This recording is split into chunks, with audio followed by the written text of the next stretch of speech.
Your body is a temple, but it's also a museum of natural history. Look closely and you'll see parts that aren't there because you need them, but because your animal ancestors did. No longer serving their previous function, but not costly enough to have disappeared. These remnants of our deep history only make sense within the framework of evolution by natural selection.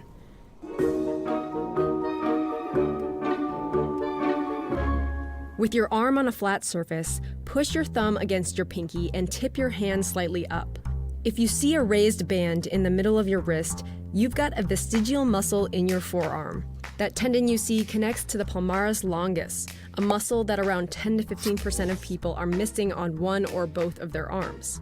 It doesn't make them any weaker though. There's no difference in grip strength. In fact, it's one of the first tendons that surgeons will take out so that they can use it in reconstructive and cosmetic surgeries. You can find the palmaris longus across mammal species, but it's most developed among those that use their forelimbs to move around. In primates, that means the muscle is longer in lemurs and monkeys and shorter in chimps, gorillas, and other apes that don't do a lot of scrambling through trees. It's not the only leftover muscle that we've got. Look at the three that are attached to our outer ear. We can't get much movement out of these muscles, especially compared to some of our mammal relatives who use them to locate the sources of sounds. Presumably, this would have been quite helpful for early nocturnal mammals.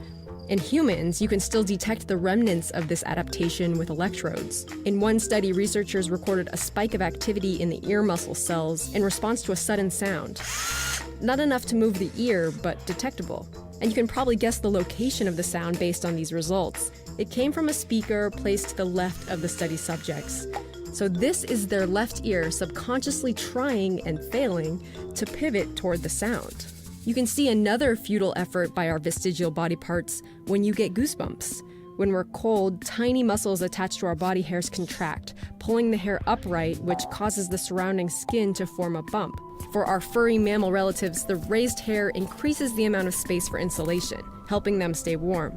Birds can do this too. You've probably seen a puffy pigeon on a cold day. Adrenaline is one of the hormones involved in the body's response to cold temperatures, and it's also part of the fight or flight response. So it helps some animals appear larger when they're threatened. And it may be why surprising and emotional turns in music can give some people goosebumps. And then there's our tail.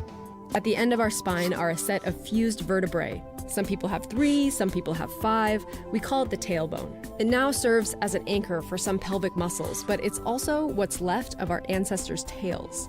Every one of us actually had a tail at one point when the basic body plan is being laid out at around 4 weeks of gestation. Human embryos closely resemble embryos of other vertebrates, and that includes a tail with 10 to 12 developing vertebrae. In many other animals, it continues to develop into a proper tail. But in humans and other apes, the cells in the tail are programmed to die a few weeks after they appear. Very rarely, though, a mutation allows the ancestral blueprint to prevail, and a human baby will be born with a true vestigial tail.